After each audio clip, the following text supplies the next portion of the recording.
예수님이 지금 십자가에 매달려 있는 거거든요. 그런 예수님을 당시 유대인들은 빌라도한테 저 시체 좀 치워달라고, 저 시체 좀 없애달라고 이렇게 부탁을 했어요. 자, 요한복음 19장 31절입니다. 우리 다 같이 읽겠습니다. 시작. 이날은 준비일이라 유대인들은 그 안식일이 큰 날이므로 그 안식일에 시체들을 십자가에 두지 아니하려 하여 빌라도에게 그들의 다리를 꺾어 시체를 치워달라 하니. 그렇죠? 지금 유대인들이 그 빌라도한테 저 예수님 비롯해서 예수님 양쪽에 있는 저 시체들 좀 치워달라고, 우리가 유월절을 좀 즐겁게 보내야 되는데 저런 시체들이 있으니까 행복하지 않고 기쁘지 않으니까 저것들 좀 싹 다 치워달라고 이렇게 부탁을 했어요. 그런 걸 보면 예수님은 유월절 기간 동안 십자가에 못 박혀 돌아가신 것 같아요.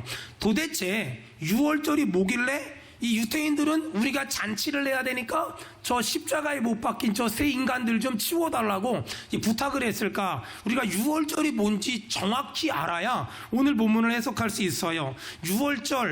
이 유월절은요, 야곱의 가족으로부터 그 기원이 형성됩니다. 야곱의 가족이 살고 있었던 땅이 있었는데 기근이 들었어요. 그래서 이 사람들이 어떻게든 살려고 여기저기 알아보다 보니까 아들이 요셉이잖아요. 요셉이 그 살고 있는 애굽에 고센 땅이란 곳에 살만한 곳이 있었어요. 그래서 요셉이 자기 가족들, 야곱의 자녀들, 가족들을 전부 다 애굽의 고센 땅으로 불려들였고 거기서 잠깐만 살다가 고향으로 돌아가려고 했는데 세상에는 400년을 살게 됐네. 근데 400년을 살면서 아기를 얼마나 많이 낳았든지 인구가 기하급수 쪽으로 분 거예요. 근데 문제는 애굽의 입장에서 보면은 고센 땅에 이스라엘 사람들이 너무나 많으니까 좀 경계심이 들었고 좀 부담스러웠어요. 그래서 애굽의 바로 왕이 애굽의 고센 땅에 살고 있는 이스라엘 사람들을 경계하고 핍박하고 심지어 아들을 낳으면 다 죽여라, 이 정도로 핍박하고 멸시하고 천대했어요. 이렇게 이스라엘 사람들은 애굽의 멸시와 천대를 받고 있었는데 하나님이 모세를 세워서 이스라엘 사람들을 애굽에서 탈출하게 하셨어요. 그걸 출애굽기라고 말해요. 엑소더스라고 말하잖아요. 그래서 이스라엘 사람들이 애굽의 고센 땅에서 탈출한 이야기를 기록한 것을 출애굽기다라고 말해요. 모세가 이스라엘 사람들을 애굽에서 데리고 나오려고 바로왕을 찾아갔어요. 이스라엘 사람들을 내보내줘라. 근데 안 내보내주는 거예요. 왜냐하면 이스라엘 사람들이 제일 힘든 일, 제일 어려운 일, 제일 부담되는 일, 제일 더러운 일만 하고 있었기 때문에 이 사람들이 나갔다간 우리나라에 문제가 생길 것 같으니까 그 이스라엘 사람들을 내보내주지 않았어요. 그러니까 하나님이 애굽 땅에 첫 번째 재앙, 두 번째 재앙, 세 번째 재앙, 네 번째, 다섯 번째, 여섯 번째, 일곱 번째, 여덟 번째, 아홉 번째, 열 번째 재앙을 줬어요. 재앙을 내릴 때마다 바로왕은 보내줄게 했지만 재앙이 없어지면 또 한 번 해주고, 또 재앙이 오면 보내줄게 하고 재앙이 없어지면 또 한 번 해주고, 이걸 반복했어요. 그리고 마지막 열 번째 재앙이 짐승의 첫 새끼든 사람의 장자든 다 죽여버릴 거야. 이게 하나님의 어떤 진노였고 하나님의 심판이었어요. 근데 문제는 애굽 땅 안에 애굽 사람만 사는 게 아니라 애굽 땅 안에 고센이란 지역이 있었는데 그 고센에 이스라엘 사람들도 살고 있었잖아요. 그러니까 자칫 잘못했다간 이스라엘 사람들까지 다 죽게 생겼어. 그래서 하나님이 이스라엘 사람들에게 너희가 하나님의 진노를 안 당하는 방법, 장자가 안 죽고 첫 새끼가 안 죽는 방법을 알려주셨어요. 그게 뭐였냐면 어린 양을 잡아서 그 피를 집 앞에 문설주에 바르면 하나님의 진노가 넘어갈 거야, 하나님의 재앙이 넘어갈 거야, 하나님의 심판이 넘어갈 거야 약속하셨어요. 그 약속을 붙잡고 이스라엘 사람들이 자기 집 앞에 문설주에다가 어린 양을 잡아가지고 그 피를 발랐어요. 그 다음날 아침이 됐는데 정말 깜짝 놀랐어요. 하나님의 진노가 애굽 땅에 다 내려서 집집마다 거의 상갓집이 된 거예요. 집집마다 대성통곡하고 내 아들이 죽었어, 내 아들이 죽었어, 내 짐승의 첫 새끼가 죽었어, 난리가 났는데 어린 양의 피를 바른 가정마다 하나님의 진노가 넘어갔고요, 하나님의 재앙이 넘어갔고요, 하나님의 심판이 넘어갔어요. 지금도 어린 양이신 예수 그리스도의 피를 바른 가정마다, 직장마다, 사업마다, 인생마다 하나님의 진노가 넘어갈 줄 믿습니다. 하나님의 재앙이 넘어갈 줄 믿습니다. 그것이 기독교 신앙의 복음 중에 복음이에요. 자, 요한복음 1장에 보니까 어린 양을 누구라고 말하냐? 예수 그리스도. 예수 그리스도. 그래서 우린 지금 유월절을 지키지도 않고 어린 양을 잡아서 그 피를 문설주에 바르지도 않지만 우리는 예수 십자가의 보혈의 피를 우리 교회에 발랐고 우리 가정에 발랐고 내 심령에 발랐기 때문에 하나님의 진노가 재앙이 심판이 넘어갈 줄 믿습니다. 여기서 중요한 거 유월절은 하나님이 애굽에 사는 모든 사람의 장자, 모든 짐승의 첫 새끼를 다 죽여버릴 건데 어린 양의 피를 바른 가정마다 넘어가겠다는 거잖아요. 그렇다면 유월절의 주인공은 누굴까? 유월절의 주인공은 예수 그리스도, 어린 양이신 예수 그리스도잖아요. 근데 문제는 지금 오늘 본문에 나오는 유대인들은 예수님은 십자가에 매달아 놓고서 자기들이 유월절날 맛있는 거 먹고 즐기고 마시고 행복하게 살 거야. 그러기 위해서 예수님은 십자가에 매달아 놓고 이제는 예수님이 거의 다 죽게 생겼으니까 저것 좀 치워달라고, 저것 좀 없애달라고, 저 시체가 있으니까 기분이 안 나니까 저걸 없애달라고 이렇게 빌라도에게 요구했어요. 이 사람들은 지금 뭘 몰라도 한참 모르는 게 뭐냐면 유월절의 주인이 누군지를 전혀 모르는 거예요. 우리는 알잖아요. 유월절의 주인은 예수님이잖아요. 우리가 먹고 마시고 놀고 즐기는 것보다 더 중요한 건 유월절의 주인이 누군 줄 알아야 되는데 예수님 당시 유대인들은 유월절의 주인공은 누구인지도 모른 채 그들이 잘 먹고 잘 입고 잘 살고 잘 즐길 생각만 했어요. 여러분, 지금 하나님의 진노가 없을까? 하나님의 재앙이 없을까? 하나님의 심판이 없을까? 아니요. 지금도 하나님의 진노와 심판과 저주는요 있어요. 우리 어릴 적에는요 가장 많이 들었던 설교가 뭐냐면 그렇게 하면 벌받아, 그렇게 하면 야단 맞아, 그렇게 하면 혼나, 이런 얘기를 너무나 많이 들었어요. 그래서 어떤 교회가 예배당 짓는데 협조 안 했더니 벌받았다, 어떤 교회가 예배당 짓는데 방해했더니 벌받았다, 이런 얘기를 매주마다 들었거든요. 근데 지금은 그런 얘기 거의 안 듣잖아요. 그런 얘기 거의 안 듣는다는 건 그런 말이 없는 것이 아니라, 잘 들어보세요, 우리 안에 예수 십자가의 보혈을 바르면, 우리 교회에 예수 십자가의 보혈을 바르면, 우리의 사업장에 예수 십자가의 보혈을 바르면 하나님의 진노가 없는 게 아니라, 하나님의 심판이 없는 게 아니라, 하나님의 재앙이 없는 게 아니라 예수 십자가의 보혈을 바른 가정마다 넘어갈 줄, 유월할 줄 믿습니다. 그것이 기독교 신앙의 핵심이고요, 가장 중요한 진수라는 거예요. 근데 안타까운 건 예수님 당시 유대인들은 유월절의 주인공이신 예수님은 십자가에 매달아 놓고 자기들끼리 잘 먹고 잘 놀고 잘 즐길 생각만 했어요. 이렇게 예수님이 십자가에 못 박히시고 죽어가는 모든 과정을 35절에 이를 본 자가 증언하였으니, 거기 여러분 가로 열고 한번 메모해 보세요. 사도 요한, 이를 본 자가 누구라고요? 사도 요한이 이 모든 걸 보고 증언하였어요. 그 증언이 참이라, 그가 자기가 말하는 것이 참인 줄 알고 너희로 믿게 하려 함이니라. 자, 제가 해석할게요. 사도 요한은 예수님이 십자가에 못 박혀 죽으시고 또 장사 지내는 모습을 하나부터 끝까지 다 봤어요. 하나님이 사도 요한에게 이 모든 걸 보여주신 이유, 그리고 이 모든 걸 보고 사도 요한은 성경을 썼어요. 그 성경이 뭘까요? 요한복음이에요.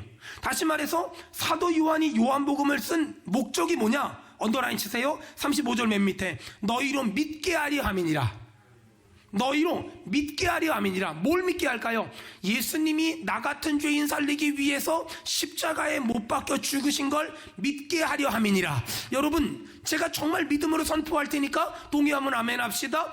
아무 죄도 없는 예수님은 나 같은 죄인 살리기 위해서 십자가에 못 박혀 죽으셨습니다. 아멘. 여러분, 그것이 이 기독교 신앙의 진수고 기독교 신앙의 핵심 중에 핵심이에요. 자, 거기 보니까 사도 요한이 예수님이 십자가에 못 박히심부터 죽으심까지 다 봤대요. 다 보고 요한복음을 기록했대요. 왜 사도 요한이 요한복음을 기록했냐면 너희로 예수님이 나 같은 죄인 살리기 위해서 십자가에 못 박혀 죽으심을 믿게 하려 함이라.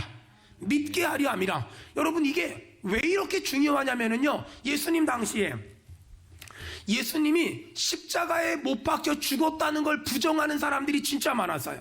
어떤 사람들은요, 예수님이 십자가에 못 박혀 죽은 게 아니라 잠시 까무러치신 거야, 잠시 기절하신 거야.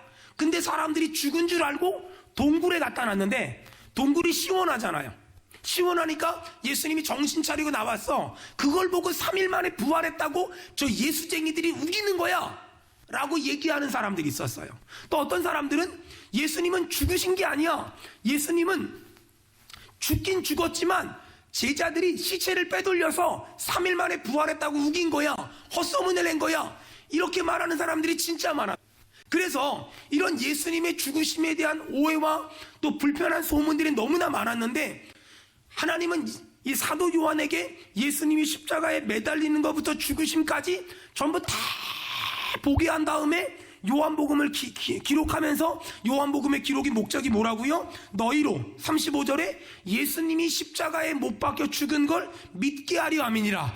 여러분, 기독교 신앙에선 절대로 예수님이 십자가에 못 박혀 죽으셨어 이걸 부정하지 않아요. 이걸 목숨처럼 믿어야 돼요. 왜냐하면 예수님이 십자가에 못 박혀 죽으셨어, 그걸 믿어야 그 다음에 예수님은 부활하셨어, 예수님은 승천하셨어, 예수님은 재림하실 거야, 할렐루야.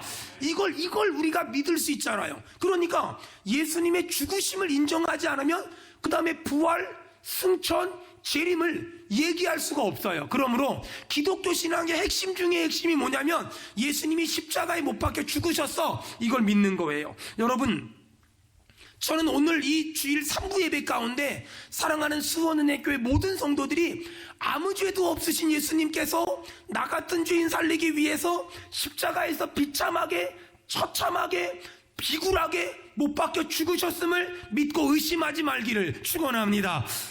자, 이렇게 로마 군인들은 예수님 우편과 좌편에 있었던 그런 사람들은 다리를 꺾어 죽였잖아요. 근데 예수님은 이미 죽은 걸 보고 다리를 꺾지 않았어요. 그리고 어떻게 했다고요? 34절에 보니까 군인이 창으로 옆구리를 찌르니 곧 피와 물이 나왔대요. 그런데 여러분, 이런 지금 되어지는 일들은 우연이 아니라는 거예요. 다 우연이 아니라는 거예요. 자, 로마 군인들이 예수님 우편과 좌편에 있었던 그 십자가형을 당한 사람들은 다리를 꺾어서 죽였는데, 예수님은 이미 죽은 걸 아시고 다리를 꺾지 않고, 그 다음에 어떤 군인이 옆구리를 찔러서 물과 피가 다 흐르게 만들었대요. 근데 이건 우연의 일치가 아니라 36절, 이 일이 일어난 게 뭘까요? 로마 군인이 예수님의 다리를 꺾지 않고 옆구리를 찔러서 피와 물이 나오게 한 것은, 우리 36절 다 같이 읽겠습니다. 시작. 이 일이 일어난 것은 그 뼈가 하나도 꺾이지 아니하리라 한 성경을 응하게 하려 함이라. 구약 성경에 예수님은 그 뼈가 하나도 꺾이지 아니할 거야 라고 써 있어요. 그 말씀을, 성경을 언더라인 치세요. 성경을 응하게 하려 함이라.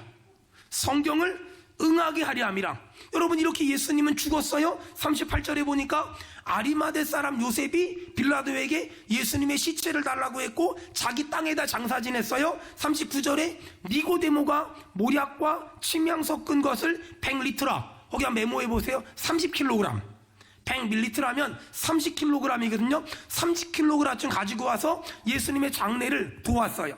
제가 오늘 본문 중에서 우리 성도들하고 꼭 얘기하고 싶은 게 하나 있어요. 36절, 우리 36절 다 같이 한번 읽겠습니다. 시작. 이 일이 일어난 것은 그 뼈가 하나도 꺾이지 아니하리라 한 성경을 응하게 하려 함이라. 성경을 응하게 하려 함이라. 성경을 응하게 하려 함이라. 여러분, 이 성경을 응하게 하려 함이라, 이 말씀은 그 바로 앞에 요한복음 19장 28절, 그 후에 예수께서 모든 일이 이미 이루어진 줄 아시고, 거기 뭐라고 써있죠? 성경을 응하게 하려 하사. 언더라인 치세요. 성경을 응하게 하려 하사. 자, 24절에 바로 그 위에 군인들이 서로 말하되 이것을 찢지 말고 누가 오나 제비 뽑자 하니 이는 성경에 그들이 내 옷을 나누고 내 옷을 제비 뽑나이다 한 것을 뭐 하려고요? 응하게 하려 함이러라. 이런 말씀들이 성경에 굉장히 나와요. 자, 쳐보세요. 성경에 예수님의 인생을 보면은요, 예수님의 출생, 성장 과정, 사역, 죽음, 이 모든 것들은 구약에 전부 다 기록되어 있었어요. 보세요. 여러분, 성경에 예수님의 탄생에 대해서 뭐라고 써있냐면 처녀가 잉태하여 아들을 낳을 것이라 그 이름을 임마누엘이라 하리라. 그 말씀이 그대로 이루어져서 예수님은 동정녀 마리아가 잉태했잖아요. 그 다음에 여러분 이건 너무 중요하니까 찾을까요? 이사야 53장. 이사야 자 53장. 성경에 기록된 그대로 예수님은 삶을 살아내셨어요. 이사야 53장 5절. 자, 우리 못 찾은 사람 앞에 한번 볼까요? 우리 다 같이 한번 읽겠습니다. 시작. 그가 찔림은 우리의 허물 때문이요 그가 상함은 우리의 죄문이라. 그가 징계를 받음으로 우리는 평화를 누리고 그가 채찍에 맞음으로 우리는 나음을 받았도다. 아멘. 여러분 이 말씀 그대로 예수님은 십자가에서 찔렸지요. 동그라미 쳐보세요. 두 번째, 이 말씀 그대로 예수님은 십자가에서 상함을 당했지요. 이 말씀 그대로 예수님은 십자가에서 징계를 받았지요. 이 말씀 그대로 예수님은 채찍에 맞았지요. 자, 예수님이 왜 찔렸어요? 여러분 대답합시다. 허물 때문이라고? 여러분 예수님 왜 찔렸어요? 허물 때문. 또 예수님 왜 상함을 당했어요? 우리 죄악 예수님이 왜 징계를 받았어요? 우리가 평화를 누리게 하려고. 그리고 예수님이 왜 채찍에 맞았어요? 우리가 나음을 얻게 하려고. 여러분 그래서 우리가 어떻게 허물을 용서함 받았습니까? 예수님이 찔림으로. 우리가 어떻게 죄악을 용서함 받았습니까? 예수님이 상함으로. 우리가 어떻게 평화를 누릴 수 있게 됐습니까? 예수님이 징계를 받음으로. 우리가 어떻게 병고침을 받게 됐습니까? 예수님이 채찍에 맞음으로. 여러분 그러므로 오늘 이 말씀에 근거해서 예수님이 우리의 허물을 해결하셨고 죄악을 해결하셨고 평화를 누리게 하셨고 우리의 병을 고쳤대요. 오늘 이 말씀을 근거로 오늘 혹시 육신의 질병 때문에 고통당하는 사람이 있다면 여러분 예수님께서 십자가에서 채찍에 맞음으로 우리의 병을 담당하신 줄로 믿습니다. 아멘. 이 분명한 믿음을 우리가 갖고 믿음의 생활을 하며 신앙생활을 해야 돼요. 혹시 가족 중에 또 형제나 자매 가운데 육신의 질병을 때문에 고통당한다면 이사야 53장 5절을 계속 읽어주고 또 읽어주고 또 읽어주세요. 그가 채찍에 맞음으로 너희가 나음을 입었느니라. 예수님이 십자가에서 채찍에 맞음으로 우리의 모든 병을 담당하신 줄로 믿습니다. 아멘. 제가 선교지에서 아파서 한국 들어와서 병원에 꽤 오랫동안 입원해 있었어요. 어느 날 성경을 묵상하는데 이 말씀이 있는 거예요.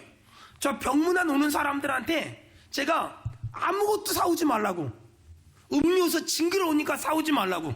근데 이것 가지고 한 번씩만 얘기해 달라고. 나 병문안 오는 사람들은 이사야 53장 5절에 그가 채찍에 맞음으로 목사님이 나음을 입었습니다. 그가 채찍에 맞음으로 선교사님이 나음을 입었습니다. 이거 한마디씩만 해달라고. 이거 한마디씩만. 제가 8개월 만에 일어났어요. 여러분 기억하세요? 예수님이 채찍에 맞음으로 우리의 모든 병을 고치신 줄로 믿습니다.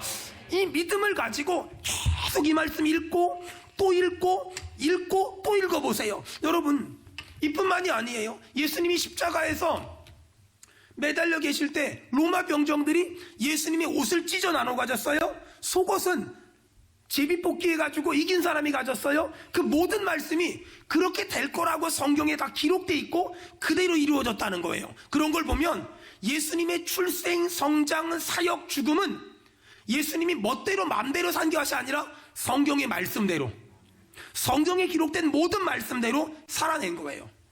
여러분 그래서 우리가 오늘 말씀을 묵상하면서 다시 붙잡아야 될 진리가 있어요. 성경에 기록된 모든 말씀은 반드시 이루어집니다.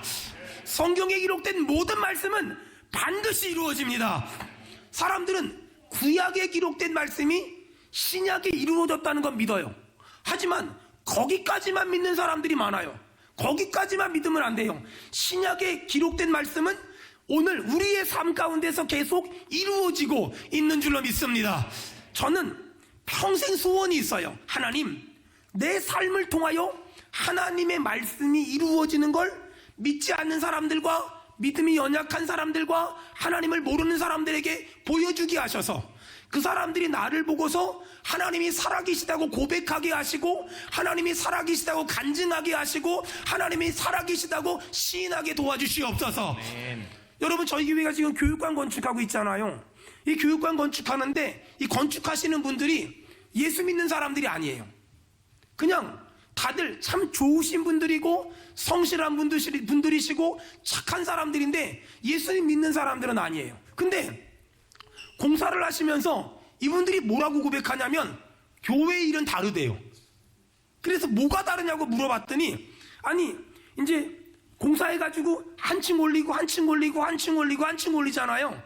근데 신기한 게 한 층을 시멘트를 붓고 그 다음날, 저는 모르는데 그 시멘트를 이렇게 붓고서 물을 뿌려야 된대요. 그래야 이게 양성이 잘 된대요.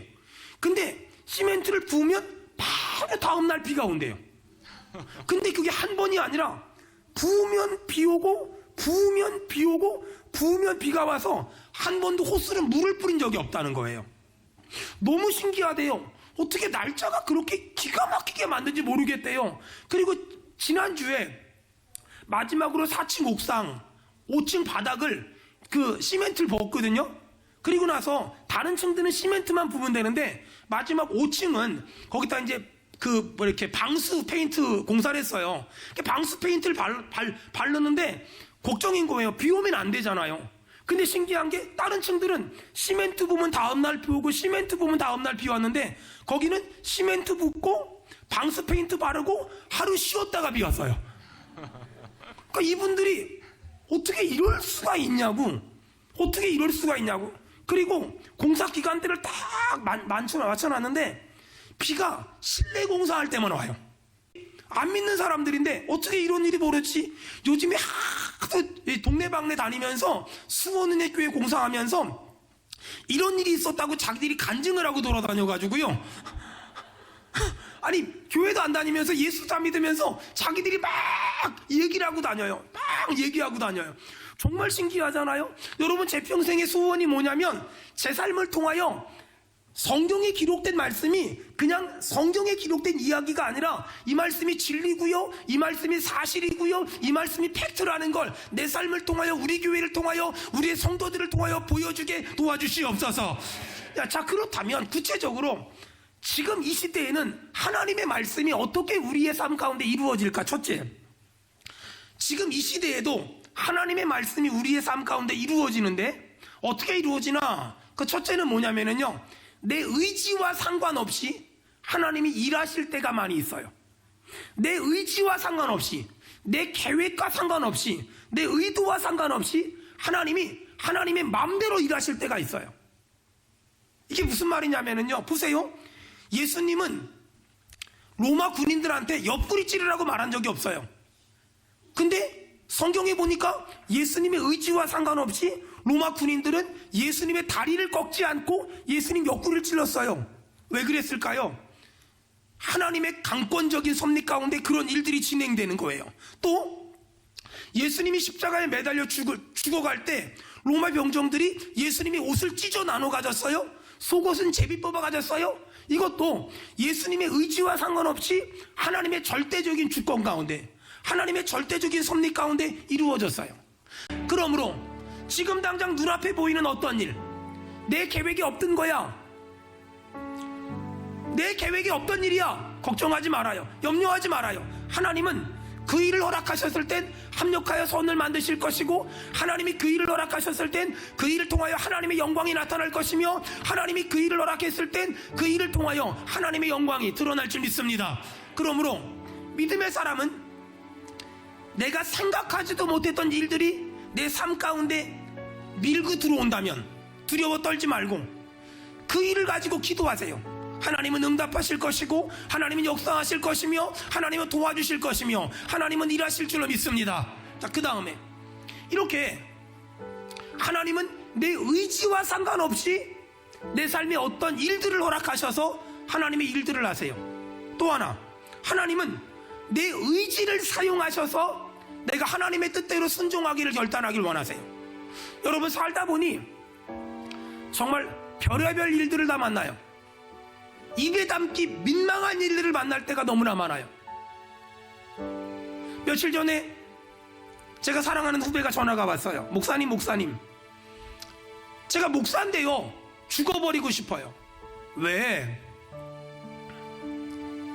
우리 교회가 교인 50명도 안 되는데 어떤 사랑하는 후배가 자기 부목사로 써달라고 해가지고 나는 사례비도 못 받으면서 그 후배 목사님 사례비 줘가면서 부교육자로 써줬는데 그 친구가 우리 교회에서 150m밖에 안 되는 데다가 우리 성도들 반을 데리고 나가서 개척을 했대요. 목사님 죽어버리고 싶어요. 너무너무 화가 나요. 너무너무 화가 나요. 밀 것만 같아요. 죽어버리고 싶어요. 제가 그 친구한테 이렇게 말해줬어요. 네 맘 알아. 이만큼 목회해보면, 이만큼 사역해보면 그런 일 다 당한다.